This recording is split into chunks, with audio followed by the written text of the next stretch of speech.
ವಿಜಯನಗರ ಸಾಮ್ರಾಜ್ಯದಿಂದ ಒಬ್ಬರು ಬಂದಿದ್ದರಲ್ಲಿ, ಸ್ವಾಮಿ ನೀವು ವಿಜಯನಗರ ಸಾಮ್ರಾಜ್ಯಕ್ಕೆ ಬರಬೇಕು, ಅಲ್ಲಿಯ ರಾಜ ನಿಮಗೆ ರತ್ನಾಭಿಷೇಕ ಮಾಡಬೇಕು ಅಂತ ಒಂದು ದೊಡ್ಡ ಕಾರ್ಯಕ್ರಮ ಇಟ್ಕೊಂಡಿದ್ದಾನೆ. ಯಾಕೆಂದರೆ ವ್ಯಾಸರಾಜ ಗುರು ಸಾರ್ವಭೌಮರ ಶಿಷ್ಯರು ನೀವು, ಆದ್ದರಿಂದ ವಿದ್ಯಾಶಿಷ್ಯರಾದ್ದರಿಂದ ನಿಮಗೆ ರತ್ನಾಭಿಷೇಕ ಮಾಡಬೇಕು ಅಂತ ಎಲ್ಲ ಸಿದ್ಧತೆ ಮಾಡಿಕೊಂಡಿದ್ದಾನೆ, ನೀವು ಬರಬೇಕು ಅಂತ ಕರೆದಾಗಿಲ್ಲ. ಈಗಲೇ ವಿದ್ಯಾಪೀಠ ಪ್ರಾರಂಭ ಆಗಿದೆ, ಸ್ವಲ್ಪ ದಿವಸ ಆದಮೇಲೆ ಬರ್ತೇನೆ ಅಂತ 1-2 ತಿಂಗಳಾದ ಮೇಲೆ ಅಲ್ಲಿಗೆ ಬಂದಿದ್ದಾರೆ. ವಿಜಯನಗರ ಸಾಮ್ರಾಜ್ಯಕ್ಕೆ ಬಂದಾಗ ಆ ಕೃಷ್ಣದೇವರಾಯನ ವಂಶದಲ್ಲಿ ಬಂದಂತಹ ಅಪ್ಪಾಜಿ ಅಂತ, ಅವರು ಅಚ್ಯುತ ದೇವರಾಯ ಅಂತ, ಅಚ್ಯುತ ದೇವರಾಯನ ಮಗ, ಅವರೆಲ್ಲ ಇವ್ರನ್ನ ಅತ್ಯಂತ ಸಂಭ್ರಮದಿಂದ ಬರಮಾಡಿಕೊಂಡು ಅವರಿಗೆ ರತ್ನಾಭಿಷೇಕವನ್ನು ಮಾಡಿಸ್ತಾ ಇದ್ದಾರೆ. ಎಂಥ ಅದ್ಭುತವಾದ ರತ್ನಾಭಿಷೇಕ! ಈ ರೀತಿ ರತ್ನಾಭಿಷೇಕ ಮಾಡಿಸ್ಕೊಂಡವರಂದರೆ ವಿಜೇಂದ್ರ ತೀರ್ಥರು ಮತ್ತು ಸುಧೀಂದ್ರ ತೀರ್ಥರು, ಅವರ ನಂತರ ನಮ್ಮ ಸುಷುಮೇಂದ್ರ ತೀರ್ಥರು. ಸುಷುಮೇಂದ್ರ ತೀರ್ಥರು 3 ಸಲ ಅನೇಕ ಕಡೆ ರತ್ನಾಭಿಷೇಕ ಮಾಡಿಸ್ಕೊಂಡಿದ್ದಾರೆ. ಅವರಿಗೆ ಸ್ವರ್ಣ ಸಿಂಹಾಸನ ಇತ್ತೀಚೆಗೆ ಅಂದರೆ ಒಂದು 20 ವರ್ಷದ ಕೆಳಗಡೆ ಮದ್ರಾಸ್ನಲ್ಲಿ ಒಬ್ಬರು ಭಕ್ತರು ಸ್ವರ್ಣ ಸಿಂಹಾಸನ ಮಾಡಿಸಿ ಅವರಿಗೆ ರತ್ನಾಭಿಷೇಕವನ್ನು ಮಾಡಿಸಿದ್ದಾರೆ. ಅದರಿಂದ ಇಂಥ ಪೀಠದಲ್ಲಿ ಬರತಕ್ಕಂಥವರೆಲ್ಲರೂ ಕೂಡ ದೊಡ್ಡ ತಪಸ್ವಿಗಳೇ, ದೇವತೆಗಳೇ ಈ ಪೀಠದಲ್ಲಿ ಬರ್ತಾರೆ. ಅದರಿಂದ ಇಂತಹ ವಿಜೇಂದ್ರ ತೀರ್ಥರಿಗೆ ರಾಮರಾಜ ರತ್ನಾಭಿಷೇಕವನ್ನು ಮಾಡಿದ್ದಾನೆ. ಆಮೇಲೆ ಆ ವ್ಯಾಸರಾಜರ ಒಂದು ವೈಭವವನ್ನು ಅಲ್ಲೆಲ್ಲ ಹೊಗಳಿದ್ದಾರೆ. ನಂತರ ವಿಜೇಂದ್ರ ತೀರ್ಥರು ಅಲ್ಲಿಂದ ಮತ್ತೆ ಸಂಚಾರ ಮಾಡುತ್ತಾ ಕುಂಭಕೋಣಕ್ಕೆ ಪಟ್ಟಣಕ್ಕೆ ಬಂದಿದ್ದಾರೆ. ಬಂದ ಕೂಡಲೇ ಅವತ್ತು ಸಾಯಂಕಾಲ ಸಮಯದಲ್ಲಿ ಒಬ್ಬ ಶಿಲ್ಪ ಚಾತುರ್ಯ ಧುರೀಣ, ಅವನ ಹೆಸರು ನರಸಿಂಹ ವೀರರಾಮನ್ ಅಂತ, ತಮಿಳ್ನಾಡಿನವ. ಅವನು ಬಂದಿದ್ದ. ಶಿಲ್ಪಕಲೆ ಅಂದರೆ ಮೂರ್ತಿಗಳನ್ನು ತಯಾರು ಮಾಡುವಂಥದ್ದು, ಅನೇಕ ದೇವರ ಮೂರ್ತಿಗಳನ್ನು. ಅವನು ಅತ್ಯಂತ ಶ್ರೇಷ್ಠ ನಿಪುಣನಾಗಿದ್ದ. ಕೆಲವರು ವಿಜೇಂದ್ರ ತೀರ್ಥರ ಹತ್ರ ಸೋತು ಹೋಗಿದ್ದರಲ್ಲ, ಅವರೆಲ್ಲ ಇವನ ಹತ್ರ ಬಂದು ನೀನು ಹೋಗಿ ಶಿಲ್ಪಕಲಾದಲ್ಲಿ ಅವರನ್ನು ಸೋಲಿಸಿಬಿಡು, ಏಕೆಂದರೆ ಯತಿಗಳಿಗೆ ಶಿಲ್ಪಕಲಾ ಎಲ್ಲಿ ಬರುತ್ತೆ. ಆದ್ದರಿಂದ ಅವರು ವಾಕ್ಯಾರ್ಥ ವಿಚಾರ ಮಾಡ್ಬೋದು ಅಷ್ಟೇ ವಿನಃ ಮೂರ್ತಿಗಳನ್ನೇನು ತಯಾರು ಮಾಡ್ತಾರೆ. ಯಾಕೆಂದರೆ ಅವರು ಸವಾಲು ಹಾಕಿದ್ದಾರೆ, ಎಲ್ಲ ಕಲೆಗಳಲ್ಲೂ ನಾನು ಪ್ರತಿಭೆಯನ್ನು ತೋರಿಸ್ತೇನೆ ಅಂತ ಸವಾಲು ಹಾಕಿದ್ದರು ಬೇರೆ. ಹಾಗಾಗಿ ಅವ್ರನ್ನ ಈ ಶಿಲ್ಪಕಲಾದಲ್ಲಿ ಅವರನ್ನು ಸೋಲಿಸಿ ಅವರಿಂದ ಜಯಪತ್ರ ತೆಗೆದುಕೊಂಡು ಬಾ ಅಂತ ಕೆಲವರೆಲ್ಲ ವಿದ್ವಾಂಸರನ್ನು ಹುರಿದುಂಬಿಸಿ ಆ ನರಸಿಂಹ ವೀರರಾಮನ್ನ ಇಲ್ಲಿ ಕಳಿಸ್ತಾ ಇದ್ದಾರೆ. ಅವರು ಬಂದು ನೋಡ್ತಾರೆ ವಿಜೇಂದ್ರ ತೀರ್ಥರನ್ನು. ಅವರ ತೇಜಸ್ಸು, ಅವರ ಇದು ನೋಡಿದ ಕೂಡಲೇ ಅವನಿಗೆ ಹೆದರಿಕೆನೇ ಹುಡುತ್ತು. ಅವನಿಗೆ ಅವ್ರು ಬಂದು ನಮಸ್ಕಾರ ಮಾಡಿದ ಕೂಡಲೇ ವಿಜೇಂದ್ರ ತೀರ್ಥರು ಅವನ ಹೆಸರು ಹಿಡಿದು ಕರೀತಾ ಇದ್ದಾರೆ.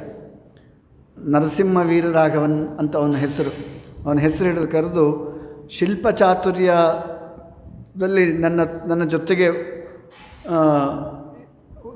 ಇದನ್ನು ಸವಾಲು ಮಾಡೋ ಸಲುವಾಗಿ ಬಂದಿರಬೇಕು ನೀನು. ಅದಕ್ಕೆ ನೀನು ನಮಸ್ಕಾರ ಮಾಡಿದ್ರಿಂದ ನಿನಗೆ ಜಯ ಆಗಲಿ ಅಂತ ಆಶೀರ್ವಾದ ಮಾಡೋದಿಲ್ಲ, ಯಾಕೆಂದರೆ ನಿನಗೆ ಜಯ ಆಗೋದಿಲ್ಲ. ಆಶೀರ್ವಾದ ಮಾಡಿದರೆ ಅದು ವ್ಯರ್ಥ ಆಗುತ್ತೆ. ಅದಕ್ಕೋಸ್ಕರ ಆಶೀರ್ವಾದ ಮಾಡಿದರೆ ಭಗವಂತ ಅದನ್ನು ನೆರವೇರಿಸಿಬಿಡ್ತಾನೆ. ನಾನು ಆಶೀರ್ವಾದ ಮಾಡೋದಿಲ್ಲ, ನಿನಗೆ ಕೀರ್ತಿ ಆಗಲಿ ಅಂತ ಅಷ್ಟೇ ಹೇಳ್ತೇನೆ ಅಷ್ಟೇ ಅಂತ ಹೇಳಿ ಅಂದಾಗ ಅವ್ರಿಗೆ ಆಶ್ಚರ್ಯ ಆಗಿಬಿಡ್ತು. ನನ್ನ ಹೆಸರು ಇವ್ರಿಗೆ ಹೇಗೆ ಗೊತ್ತಾಯಿತು, ನಾನು ಇದ್ರ ಸಲುವಾಗೇ ಬಂದೇನೆ ಅಂತ ಇವ್ರಿಗೆ ಹೇಗೆ ಗೊತ್ತಾಯಿತು ಅಂತ ಅವನಿಗೆ ಆಶ್ಚರ್ಯ ಪಡ್ತಾ ಇದ್ದಾನೆ. ಅಲ್ಲ, ಅಪರೋಕ್ಷ ಜ್ಞಾನಿಗಳಿಗೆ ಬೇಕಾದ್ದು ಮಾಡಲಿಕ್ಕೆ ಸಾಧ್ಯತೆ ಇದೆ. ಏಕೆಂದರೆ ಎಂಥೆಂಥ ಮಹನೀಯರಿದ್ದಾರೆಂದರೆ ಒಂದು ಅಘಟಿತ ಘಟನಾಶಕ್ತಿಯನ್ನು ತೋರಿಸುವಂಥ ಶಕ್ತಿ ಋಷಿಗಳಲ್ಲೂ ಇರುತ್ತಂತೆ. ಇಡೀ ಸಮುದ್ರವನ್ನು ಅಗಸ್ತ್ಯ ಋಷಿಗಳು ಒಂದೇ ಆಪೋಷಣದಲ್ಲಿ ಕುಡಿದುಬಿಟ್ರು. ಎಷ್ಟು ದೊಡ್ಡ ಸಮುದ್ರ ಅದು. ಅಂಥ ಸಮುದ್ರ ನೀರನ್ನು ಕುಡಿಯುವಂಥ ಸಾಮರ್ಥ್ಯ ಅವರಿಗಿತ್ತು. ಅವರೆಲ್ಲ ಪ್ರಾರ್ಥನೆ ಮಾಡಿಕೊಂಡ್ರು, ಸ್ವಾಮಿ ಆ ಸಮುದ್ರ ನಮಗೆ ಬೇಕು ಮತ್ತು ಬಿಡ್ರಿ ಎಂದಾಗ ಮತ್ತೆ ಅವರು ಮೂತ್ರದ್ವಾರದಿಂದ ಬಿಟ್ಟರು. ಅದು ಬಿಟ್ಟಿದ್ದರಿಂದ ನಮಗೆ ಉಪ್ಪು ಸಿಗಲಿಕ್ಕೆ ಸಾಧ್ಯವಾಯಿತು, ಇಲ್ಲದಿದ್ದರೆ ಉಪ್ಪೇ ಸಿಗ್ತಿದ್ದಿಲ್ಲ.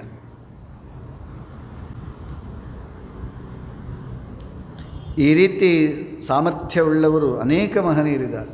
ಅದರಲ್ಲಿಯೂ ಇವರು ಋಜುಗಳು, ದೊಡ್ಡ ತಪಸ್ವಿಗಳು, ಮುಂದೆ ವಾಯುಪಟ್ಟಕ್ಕೆ ಬರತಕ್ಕಂಥವ್ರು. ಇವರು ಬಂದಿದ್ದ ವಿಚಾರ ಅವರಿಗೆ ಗೊತ್ತಾಗೋದಿಲ್ವೇ? ಆಗ ಅವನು ಸಾಷ್ಟಾಂಗ ನಮಸ್ಕಾರ ಮಾಡಿ, ಸ್ವಾಮಿ ನಿಮ್ಮ ಒಂದು ಮಹಿಮಾ ಈಗ ಗೊತ್ತಾಯಿತು ನನಗೆ. ನಾನು ಕೆಲವೊಂದು ಪ್ರತಿಮೆಗಳನ್ನು ತಯಾರು ಮಾಡಿದ್ದೇನೆ, ನಟರಾಜ, ಭವಾನಿ, ಷಣ್ಮುಖ. ಆದ್ದರಿಂದ ಅವನ್ನೆಲ್ಲ ಆ ಪ್ರತಿಮೆಗಳನ್ನೆಲ್ಲ ತೋರಿಸಿದ. ಭಾರಿ ಚೆನ್ನಾಗಿತ್ತು ಪ್ರತಿಮೆ. ಅದನ್ನು ನೋಡಿ ವಿಜೇಂದ್ರ ತೀರ್ಥರು ಹೊಗಳಿದರು, ಎಷ್ಟು ಚೆನ್ನಾಗಿ ರಚನೆ ಮಾಡಿದ್ದಿ, ಈ ಕಲಾಕೃತಿ ನೋಡಿದರೆ ಇಂಥದ್ದು ತಯಾರು ಮಾಡೋದು ಬಹಳ ಕಷ್ಟ ಸಾಧ್ಯ, ಅಷ್ಟು ಸುಂದರವಾಗಿ ತಯಾರು ಮಾಡಿದ್ದೇನೇನು ಅಂತ ಹೊಗಳಿದರು. ಅವನಿಗೆ ಭಾರಿ ಸಂತೋಷ ಆಯಿತು, ಸ್ವಾಮಿಗಳು ಹೊಗಳ್ತಾ ಇದ್ದಾರೆ ಅಂತ ಉಬ್ಬಿದ ಅವನು ಸ್ವಲ್ಪ. ಈ ಹೊಗಳಿಕೆಯಿಂದ ಕೆಲವರು ಭಾರಿ ಆನಂದ ಪಡುತ್ತಾರೆ. ಸರ್ವಥಾ ಆನಂದ ಪಡಬಾರದು, ಯಾಕೆಂದರೆ ನಮ್ಮ ಹೊಗಳಿಕೆಯನ್ನು ನಾವು ಕೇಳಲೇಬಾರದು ಅಂತಿದೆ. ವಿಷ್ಣು ತೀರ್ಥರು ಭಾಗವತ ಸಾರೋದ್ಧಾರದಲ್ಲಿ ಆತ್ಮಪ್ರಶಂಸಾವರ್ಜನ ಪ್ರಕರಣ ಅಂತ ಒಂದು ಪ್ರಕರಣವನ್ನೇ ಬರೆದಿದ್ದಾರೆ. ನಮ್ಮ ಪ್ರಶಂಸೆಯನ್ನು ನಾವು ಕೇಳಬಾರ್ದು. ಆದರೆ ಈಗಿನವ್ರು ಏನು ಮಾಡ್ತಾರೆ ಅಂದರೆ ಸ್ವಲ್ಪ ದುಡ್ಡು ಕೊಟ್ಟು ಹೊಗಳಿಸ್ಕೊಳ್ತಿರ್ತಾರೆ, ನಮ್ಮ ಸ್ವಲ್ಪ ಹೊಗಳ್ರಿ ಅಂತ. ಅದು ಹೊಗಳಿದರೆ ನಮ್ಮ ಆತ್ಮಹತ್ಯೆ ಮಾಡಿಕೊಂಡಷ್ಟು ದೋಷ ಬರುತ್ತಂತೆ ನಮ್ಮ ಹೊಗಳಿಕೆಯನ್ನು ಕೇಳಿದರೆ. ಅದರಿಂದ ಆದರೆ ಅವನು ಸಾಮಾನ್ಯ ವ್ಯಕ್ತಿ ಹೊಗಳಿದ ಕೂಡಲೇ ಭಾರಿ ಸಂತೋಷಪಟ್ಟ. ಆ ವಿಗ್ರಹಗಳನ್ನೆಲ್ಲ ನೋಡಿದರು. ಇಂಥದ್ದೊಂದು ವಿಗ್ರಹ ನೀವು ತಯಾರು ಮಾಡಿರಿ, ತಯಾರು ಮಾಡಿದರೆ ನಾನು ಜಯಪತ್ರ ಬರ್ಕೊಟ್ಬಿಡ್ತೇನೆ ಅಂತ ಅವನೊಂದು. ಸ್ವಾಮಿಗಳು ಆಯಿತು ಅಂತ ಒಂದು ಅಲ್ಲಿ ಮೇಣದ ಮುದ್ದೆ ಇತ್ತು, ಆ ಮೇಣದಲ್ಲಿ ಮೊದಲು ಅದನ್ನು ಚಿತ್ರ ಮಾಡ್ತಾರೆ. ಅದು ಬರಿಬೇಕಾದರೆ ಅನೇಕ ಅದು ಸಾಮಗ್ರಿಗಳು ಬೇಕು, ಅದಕ್ಕೆ ಬೇರೆ ಬೇರೆ ಅದಕ್ಕೆ ಸಲಕರಣೆಗಳು ಬೇಕು. ಆದರೆ ವಿಜೇಂದ್ರ ತೀರ್ಥ ಹೇಳಿದರೆ ನನಗೆ ಯಾವ ಸಲಕರಣೆಗಳು ಬೇಕಾಗಿಲ್ಲ, ಬರೀ ತುಳಸಿ ಕಾಷ್ಟದಿಂದ ಅದನ್ನೆಲ್ಲ ನಾನು ನಿರ್ಮಾಣ ಮಾಡ್ತೇನೆ ಅಂತ ಕೇವಲ 2-3 ಗಂಟೆಯಲ್ಲಿ ಒಂದು 10 ಪ್ರತಿಮೆಗಳನ್ನು ತಯಾರು ಮಾಡಿದರು.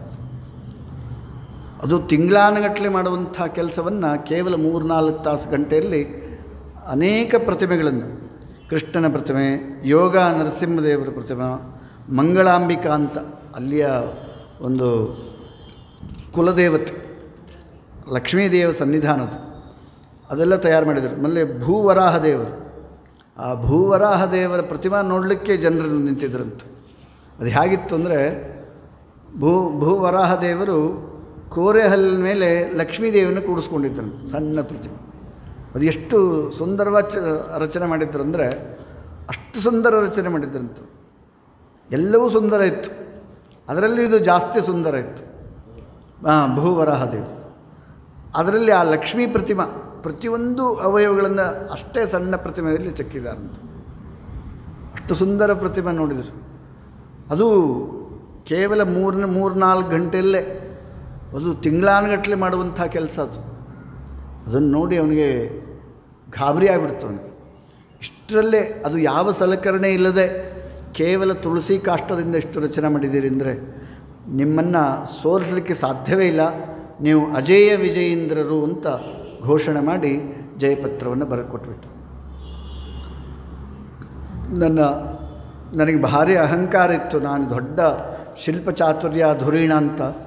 ಆದರೆ ಇವತ್ತು ನನ್ನ ಅಹಂಕಾರ ಹೋಯಿತು ಅಂತ ಸಾಷ್ಟಾಂಗ ನಮಸ್ಕಾರ ಮಾಡಿದರು.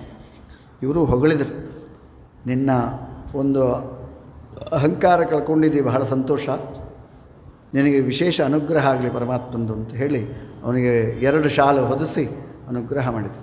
ಆದರೆ ಇನ್ನೊಂದು ಸ್ವಾಮಿ ಪ್ರಾರ್ಥನೆ ಅಂತ ಕೇಳಿದ. ಈ ಇದರ ಮೇಣದಲ್ಲಿರುವಂತಹ ಈ ಪ್ರತಿಮೆಗಳು ಎರಕ ಹಾಕಿ ಲೋಹದಲ್ಲಿ ಅದನ್ನು ತಯಾರು ಮಾಡಿದರೆ ಅದು ಮುಂದಿನ ಪೀಳಿಗೆಗೆ ಅದು ನೋಡಲಿಕ್ಕೆ ತಯಾರಿರುತ್ತದೆ. ಮೇಣದ್ದಾದರೆ ಕರಗಿ ಹೋಗ್ಬಿಡುತ್ತದೆ. ಆದ್ದರಿಂದ ಅದನ್ನು ಮಾಡಬೇಕು ಅಂತ ಕೇಳಿದಾಗ, ಓಹೋ ಅದನ್ನು ಪರೀಕ್ಷೆ ಮಾಡಲಿಕ್ಕೆ ಬಂದಿದ್ದೇನೇನೋ, ನನಗೆ ಎರಕ ಹಾಕ್ಲಿಕ್ಕೆ ಬರ್ತದೋ ಇಲ್ವೋ ಅಂತ ತಕ್ಷಣ ಅವರು ಇದನ್ನು ತರಿಸಿದರು. ತಾಮ್ರದ ಇದನ್ನು ತರಿಸಿ ಅದನ್ನು ಕರಗಿಸಿ ಎರಕ ಹಾಕಿ 2 ತಾಸಿನಲ್ಲಿ ಅಷ್ಟೂ ಪ್ರತಿಮೆಗಳನ್ನು ತಯಾರು ಮಾಡಿದರು. ಈಗಲೂ ಕೂಡ ಕುಂಭಕೋಣ ಪಟ್ಟಣದಲ್ಲಿ ಆ ಪ್ರತಿಮೆಗಳು ಅಲ್ಲಿಟ್ಟಿದ್ದಾರೆ. ಅವರು ತಯಾರು ಮಾಡಿದಂತಹ ಪ್ರತಿಮೆಗಳೆಲ್ಲ ಭಾರಿ ಸುಂದರವಾಗಿದೆ. ಇಂತಹ ಅನೇಕ ಪ್ರತಿಮೆಗಳನ್ನು ತಯಾರು ಮಾಡಿದ್ದು ನೋಡಿ ಮತ್ತೆ ಸಾಷ್ಟಾಂಗ ನಮಸ್ಕಾರ ಮಾಡಿಬಿಟ್ಟು, ಸಾಷ್ಟಾಂಗ ನಮಸ್ಕಾರ ಮಾಡಿ ಅವರಿಗೆ ಸ್ವಾಮಿಗಳ ಸ್ವಭಾವ ಎಂಥದ್ದು ಅಂದರೆ, ಇದೆಲ್ಲ ಯಾತಕ್ಕೆ ಪ್ರದರ್ಶನ ಮಾಡ್ತಿದ್ರು ಅಂದರೆ ಭಗವಂತನ ಮಹಿಮಾ ಎಷ್ಟಿದೆ ಅಂತ ತೋರಿಸೋಕ್ಕೋಸ್ಕರ. ನಮ್ಮಲ್ಲೇ ಇಂಥ ಶಕ್ತಿಯನ್ನು ಭಗವಂತ ಇಟ್ಟಿದ್ದಾನೆಂದರೆ ಭಗವಂತನ ಶಕ್ತಿ ಅಂಥದ್ದಿರಬೇಕು. ಅದು ಭಗವಂತನ ಶಕ್ತಿಯನ್ನು ತೋರಿಸೋ ಸಲುವಾಗಿ ವಿಜೇಂದ್ರ ತೀರ್ಥರು ಈ 64 ಕಲೆಗಳನ್ನು ಜಗತ್ತಿಗೆ ತೋರಿಸ್ಕೊಟ್ರು. ಶ್ರೀಕೃಷ್ಣನು ಕೂಡ 64 ದಿವಸಗಳಲ್ಲಿ ಸಾಂದೀಪಿನ್ಯಾಚಾರ ಹತ್ರ ಅಧ್ಯಯನ ಮಾಡಿದ್ರಂತೆ. ಅದು ಸುಮ್ಮನೆ ಲೋಕ ಶಿಕ್ಷಣಾರ್ಥವಾಗಷ್ಟೆ. ಶ್ರೀಕೃಷ್ಣನು ಗುರುಕುಲದಲ್ಲಿದ್ದ ಅಂತ ಜಗತ್ತಿಗೆ ತೋರಿಸ್ಬೇಕಲ್ಲ. ಅದಕ್ಕೋಸ್ಕರ ಆ ಸಾಂದೀಪಿನ್ಯಾಚಾರ್ಯಗೆ ಅಷ್ಟು ದಿವಸದಲ್ಲೂ ಹೇಳಲಿಕ್ಕೆ ಅಷ್ಟೇ ಸಾಮರ್ಥ್ಯ ಇತ್ತು ಅವರಿಗೆ.